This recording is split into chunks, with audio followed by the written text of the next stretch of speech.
ibinabalita dito tungkol sa kanya. Grabe oh. Sabi dito, mga bossing, base po sa balita ng Bombo Radio o Bombo Network News, 529 million budget insertion. Ang malaki din ito kalahating bilyon din ho ito, no? Lagpas kalahating bilyon mga bossing, no?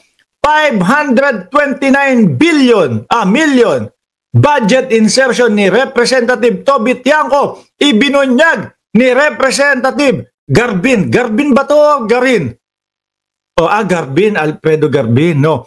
Bumwelta si ako, Bicol Party List, Representative Alfredo Garbin, kay nabotas Representative Toby Tiangco, kung saan ibinunyag nito na mayroong 529 million budget insertion din ito noong 2025. Ayan na, naglalabasan na ng kanilang mga baho. Ano ho?